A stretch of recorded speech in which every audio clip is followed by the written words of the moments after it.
genetic code. But I don't think it would influence that much. So yeah, there's that. Also, Gary, I was wondering what your thoughts were on the massive fucking toxic wasteland that is the Gulf of Mexico right now. Yeah, it's bad. I think I ought to get right on my funnel idea, big giant glad bag funnel idea. But yeah, no, I mean it's just the same old scenario. Like I said, we don't want to pay to do it right. We keep putting capitalists in charge of this really dangerous stuff, and thinking that that's the way to go. And it's they don't have the discipline of NASA scientists. You know what I mean? They're not really concerned with that they should be concerned with of all the and so yeah, they cut the corners. They're going to compete with each other to see how close they can get to the regulations and how they can skirt the lines. And so it's just another Exxon Valdez, and there'll be another one. There'll be another one. I mean, it's going to keep happening because the technology is very demanding. I mean, it doesn't take much of a fuck up to make a huge fucking mess. And I just wanted to add very quickly to Blackcast what he said about ever being able to synthetically create their minds and stuff. But the thing is like when you get rid of something like I'm just going to use spina bifida for example. You get rid of spina bifida and you get rid of all the way that the spine works in them, and the way that sparks into their brain. Those things create different thoughts in people. You have people that are born with anxiety or born with depression, or susceptible to it anyway, and you get rid of that depression and that anxiety and this and that. Well, the ganglia and the synapses and the neurons fire different ways, and they're going to have different different reasoning. I think those sometimes those things that you don't see as being positives work out to be positives a lot of times. Well, look, you're not gonna have somebody's not gonna write Edgar Allan Poe unless there's somebody who's living an experience that would allow them to have the resources to find that in their imagination because they lived a life that had enough touch of it, you know what I mean, to give them a smell for it. I mean, Melville had to go on a whaling boat to really know whaling. So yeah, you have to live pain to be able to talk about pain and all that kind of stuff. So I don't discount that, but I'm not going to stop a cure for spina bifida. I mean, if they can stop that shit from happening, I'm all for. Yeah, okay, we can do without whatever Einsteinian revelation we're going to get from people who suffer through that. But yeah, I really don't need to hear them say "ow" really fucking loud. I don't need that. I think it's a technology that humanity is not yet ready for the reasons of we're very childish as a race. For example, I would bring up, what if, say, our parents, right, could control how we were going to turn out, right? Would you want to be different? Would you? How many of you would want something else? Like I couldn't imagine not being gay, and it would, yeah, in my current mindset, in my current mind, in my current presence, just for a night. instead of consciousness, I would be actually disgusted with the thought that they could take that away from me, with the thought that I could have been not Yeah, this. well, whatever. I mean, whoever's making these decisions to have kids in the first place, I mean, it's a hell of a responsibility. So, if I was building a Frankenstein myself, what kind of components am I going to give Frankenstein? Well, it's got my 9-inch penis, so we go for the full 12.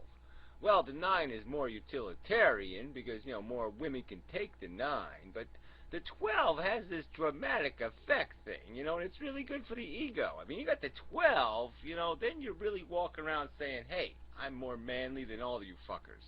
There's only like a little tiny percentage of people are going to have bigger dick than your Frankenstein. I'm just saying that you could spend your whole life trying to engineer, figure out like how long are their fingers going to be so they can play the piano, Or, well, maybe I want to play the violin, and then the big long fingers are going to get in the way.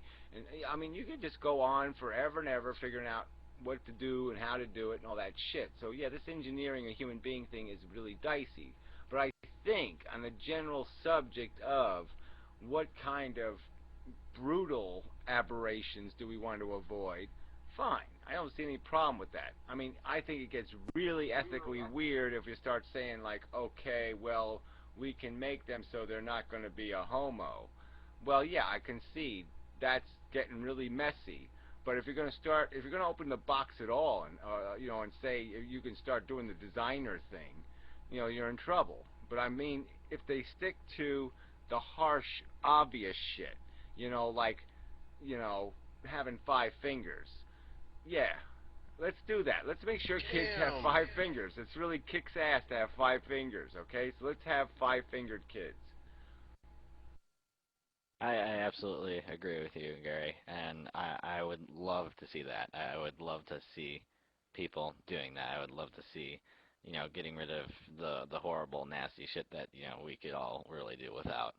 Um, but like I said, I don't see humanity as ready yet. I see them misusing the technology and actually using it for such ethically questionable things, like creating a superior race or no homos or whatever.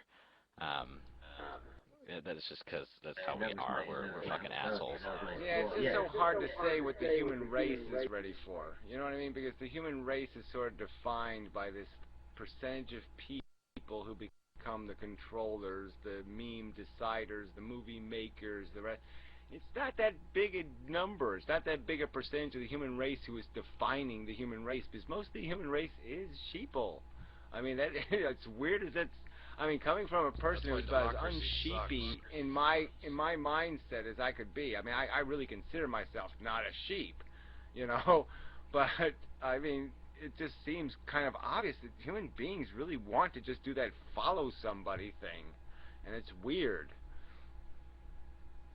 I think that's why you see this huge stress right now on all these conspiracy shit. You see people like Alex Jones and all these crazy assholes running around all day talking about the New World Order and all that. I think that's their that's like the few people that actually do have pull in the steering of the world, like trying to scare the shit out of the rest of the world into following their will and believing that. Because if you start believing that some people actually dictate the course of the world and you stop using your efforts and doing what you're doing and you start actually, like, it's a self-fulfilling prophecy in that you let other people control the world. You know what I mean? Like, once you surrender your own control of situations, then other people are going to control them, and those are the only other assholes out there willing to put the effort in to take that route. Hey, I like this purple ecstasy, fellow. Yeah. The only concession I'll make, though, is, you know, I was a little harsh in how I said it was, is that most people, though, too, are so distracted, you know, by so much of the bullshit they've gotten themselves into. They got 3 kids, and they got a mortgage, and they got a naggy wife, and they got this, and they got all this in-laws, and they got all this crap, and so they really don't take the time to be informed enough. And so a lot of these decisions, they have to acquiesce to something, because they just don't. I don't have time to read the Bible. I don't have time to read the Quran. I don't have time to make a rational choice, so I'm just going to pick the one that smells better. You know, they do simplify things because they just don't have the energy to invest in trying to gain enough understanding to control it. And so that's a catch in all of this, is that life isn't as simple as we'd like it to be. I mean, it's not as simple when you have so much tradition of bullshit to clean up.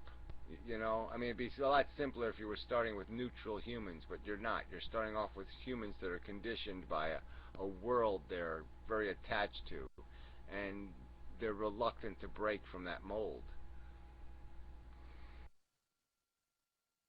Well, I think you're right. I personally think that conditioning goes out a lot farther than the average person would ever like to believe or even examine without thinking I'm batshit crazy. But yeah, I think I think you're right. I think that Western mind state of this is it, this is all there is, run the fucking rat race and stay in place, walk a single file line is crippled people, to say the least.